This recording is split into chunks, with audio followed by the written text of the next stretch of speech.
So good evening, peoples, and of course, happy Star Wars Day. Today is May 4th, so may the 4th be with you, because in Star Wars they say may the Force be with you, and whatever. Anyway, I'm wearing my Star Wars shirt because I can, and obviously did some makeshift Leia braids. Good evening, and welcome to my living room with me and Chatty Cat here. Who is not in my good books at the moment. She stole a bottle of olive oil, which got all over the kitchen floor, so that was a great fun to clean up. She's lucky she's cute, and now she's biting my 10 Commandments bracelet, because of course she is. So we've been going through the 10 Commandments this season, and this week we are on the 4th commandment. So as we've gone over before, 1, God alone is God, so don't worship any other gods. 2, don't keep idols, many of which have horns, no horns. 3, words matter, so don't misrepresent God's will. Tonight we're on number 4, keep a Sabbath day, so here the thumb is resting. 5, honor your parents, keep communities together. 6, don't murder. 7, don't commit adultery. Vows made in front of God and community mean something. 8, don't steal or you go to jail. 9, don't lie. And 10, don't covet. So tonight we have the 4th commandment, or as it says in Exodus 20 verses 8 through 11. Remember the Sabbath day and keep it holy. For 6 days you shall labor and do all your work. But the 7th day is a Sabbath to the Lord your God. You shall not do any work, you, your son or your daughter, your male or female slave, your livestock, or the alien resident in your towns. For in 6 days the Lord made heaven and earth, and the sea and all that is in them, but rested the 7th day. Therefore the Lord blessed the Sabbath day and consecrated it.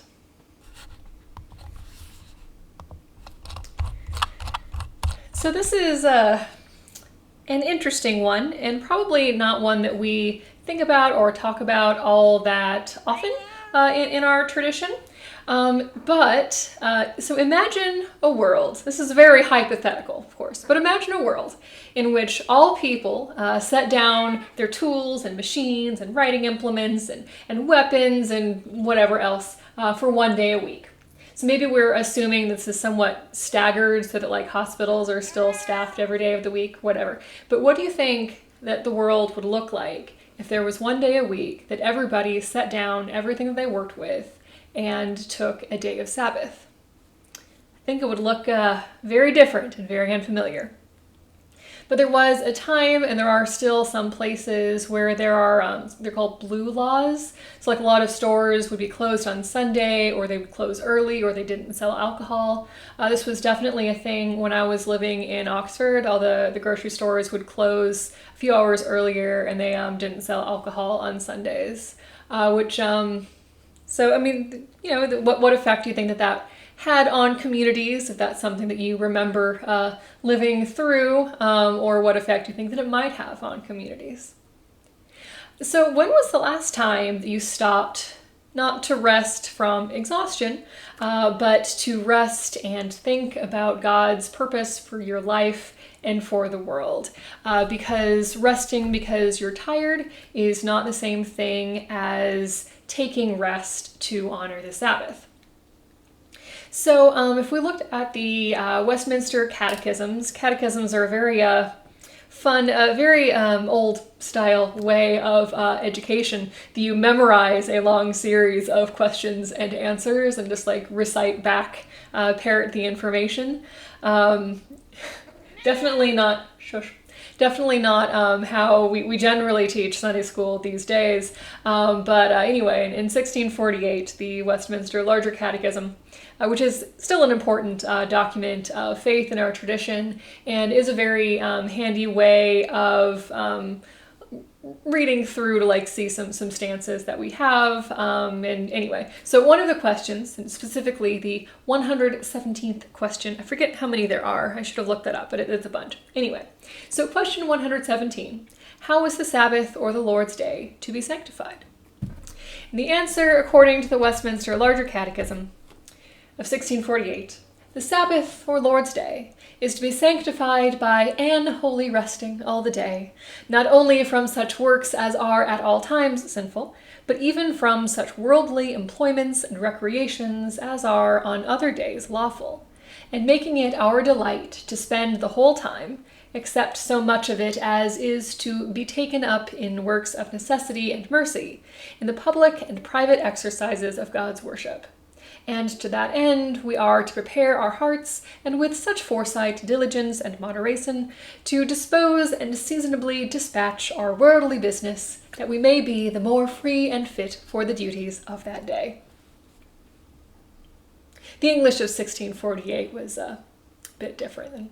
Anyway, so it's a day that you set aside as separate, and there are many things that are perfectly fine to do on the other 6 days of the week, like, going to work or going to the pub or whatever. But there is one day of the week that you don't do that. Not because those things are bad, but because this one day is different. Obviously, still don't do the things that are, sinful or illegal or, just jerk moves anyway. Still don't do those. But this is a special day for the worship of God. So another catechism, which was written a couple years earlier, says that we are to keep the Sabbath day holy by resting the whole day from worldly affairs or recreations, even ones that are lawful on other days. Except for necessary works or acts of mercy, we should spend all our time publicly and privately worshiping God. The Sabbath commandment forbids failing to do or carelessly doing what we are supposed to do. It also forbids treating the day as unholy by loafing, by doing anything in itself sinful, or by unnecessary thinking, talking about, or working on our worldly affairs or recreations. So this does say you don't respect the Sabbath day by loafing. And yet here I have chosen to live stream in my pajamas, as one does. Not something I usually do.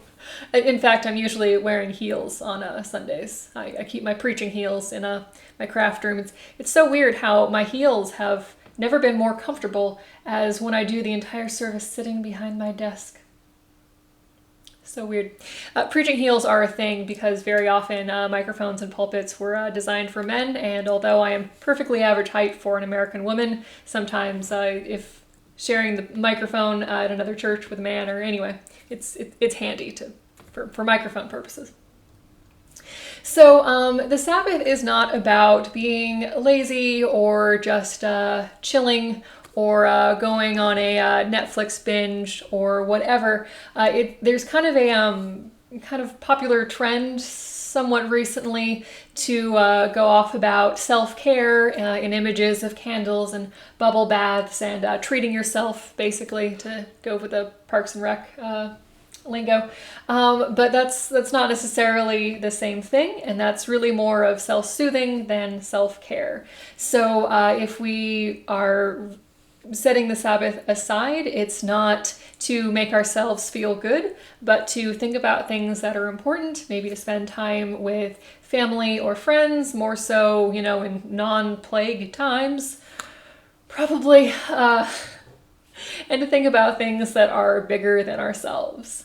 So what do you think would count as necessary works or acts of mercy that would be permissible on the Sabbath? Throughout the scriptures, Jesus plays around with this a lot. He heals people on the Sabbath, and some people are like, but it's the Sabbath. And he's like, yeah, and I'm healing people. That's the point.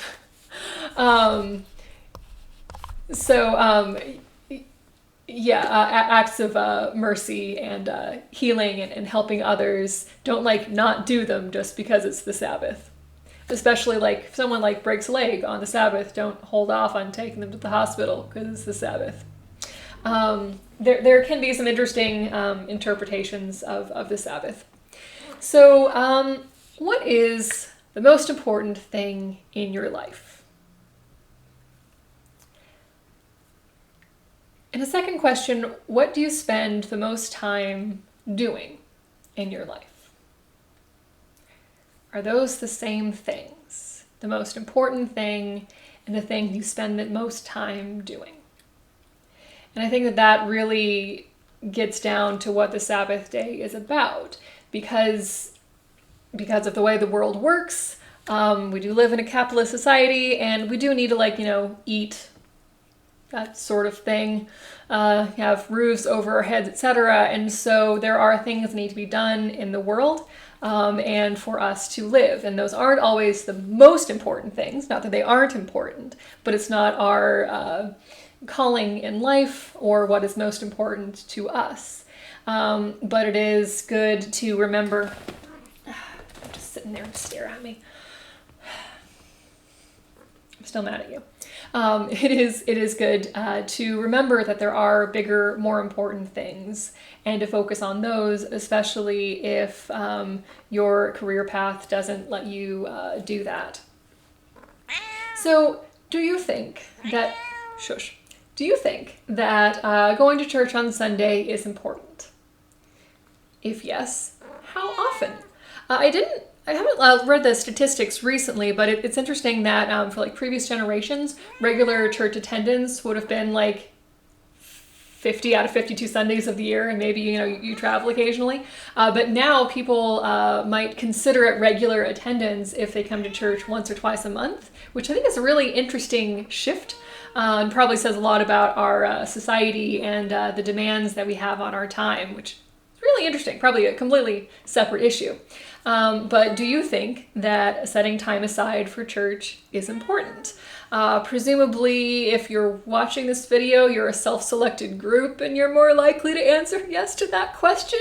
Hi, thank you. I appreciate you all.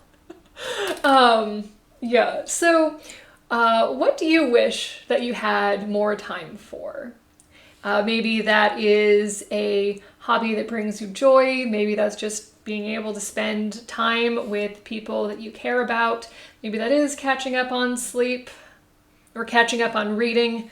Oh my gosh, there's so many books on my reading list on my Kindle. It's a lot. It's a lot of books. There are many things that I wish that I had more time for sure. And follow-up question, how do you usually spend your Sundays? And is there overlap between those two questions? What do you wish you had time for? How do you spend your Sundays? Is there overlap in this Venn diagram? So how do you think that the Sabbath should be kept? There are a lot of super fascinating interpretations of this, whether it is not starting a vehicle or not going a certain distance from your home, whether turning on light switches counts as labor, or whether cooking counts as labor, or for that matter, how you define work in the first place, whether you define work as in working for money, so maybe you don't do your job on Sunday, but you're doing woodwork for fun, or doing a bunch of baking, or whatever labor-intensive hobby that you might have. Is that still work if money is not involved? So how you define work can have a big impact on how you define honoring the Sabbath, which is really, really interesting discussion that many groups have. But how do you think the Sabbath should be kept? Because things are somewhat vague in honoring the Sabbath. There are interpretations of that. And so maybe your interpretation is don't do the job on one day of the week, which might not necessarily be Sundays, especially for me. But somehow setting that time apart as special and remembering something more important, something bigger than yourself, the universe, God. Not really sure that sentence worked grammatically. Whatever, we're going to pretend that it did and move on. What makes you feel rested? Other than getting a good night's sleep, that's the obvious answer. You know what I mean. So what is the difference between taking a Sunday afternoon nap and observing the Sabbath? Because they're not necessarily the same things. What makes you feel rested more in a existential sense? So is this commandment still important for us to follow today? Definitely, I would say so, especially in a society in which bragging about having worked like 500 hours in a week and getting no sleep is somehow like a thing to brag about, which it really shouldn't be. That's like super unhealthy for like a whole number of reasons. And we do live in a society that is constantly pressuring us to work harder and produce more and do more. And so it is, one could certainly argue, an act of revolution to take rest and to find a way to fit the Sabbath into your life. So yeah, definitely important. But also because taking a day of rest is a reminder that we were once slaves in Egypt and now we are not, because slaves don't get a day of Sabbath. It also requiring rest for all, including community members and workforce and even animals, that respects animal welfare, which I mean is kind of a huge deal, like thousands and thousands of years ago. This is like the first written record of like caring about animal welfare, really, I believe. And of course, it also respects the humanity of others, whether they are working for you, whether they are strangers in your town, whether they are your family members. It respects their humanity to give them a day of rest as well. But of course, also part of the Sabbath is the Sabbath year. So every seventh day is the Sabbath, and every seventh year is the Sabbath year in which debts are forgiven. And then 7 years of 7 years, so the 49th year is the Jubilee year, where the whole year basically is Sabbath, which is, wish we hadn't stopped doing that. Would be, anyway. Yeah, so how could we be more intentional about keeping the Sabbath in our own life? Whether that is setting aside a whole day or even an afternoon, having one evening of the week where, if you're fortunate enough to be living in a household that is a family unit and not just yourself and a cat who spreads olive oil all over your kitchen floor and then walks through it because she's adorable. But if you are fortunate enough to be living in a household of a family, maybe it is setting aside one evening to spend time together, if that's just dinner or doing homework together or watching a movie or playing games, but having like an intentional set time for family. Whether that is setting a time aside every week to call a sibling or friend far away, whether that is setting time out to, I don't know, read the Bible, or pray, or read through the Psalms, or go through a hymn book and sing favorite hymns, but something that you are setting aside on purpose to remember your place in the universe. How could you do that? I don't know. That's really up for you to answer. So this is an entirely separate issue that really shouldn't go over if I don't want to keep you for a really long time. Does the Sabbath equal the Lord's Day? At different points in history, the answer would have been no. And so the Sabbath is one day, and the Lord's Day, going to church, is another day. And that's why Saturday and Sunday are, separate things, which is interesting. We, generally speaking, do church on Sunday because we're celebrating the resurrection, which happened on a Sunday. But there is definitely no reason why we can't have both days as the Sabbath and the Lord's Day for church. I don't really understand why some people are super hung up on what is the seventh day. Is it Saturday or Sunday? I don't really see that that's remotely important to the point. Personally, if that's important to you, then go for it. Our brains just work differently, but I think that the point is that we find a way to set time apart for God rather than exactly when it is that we are doing it.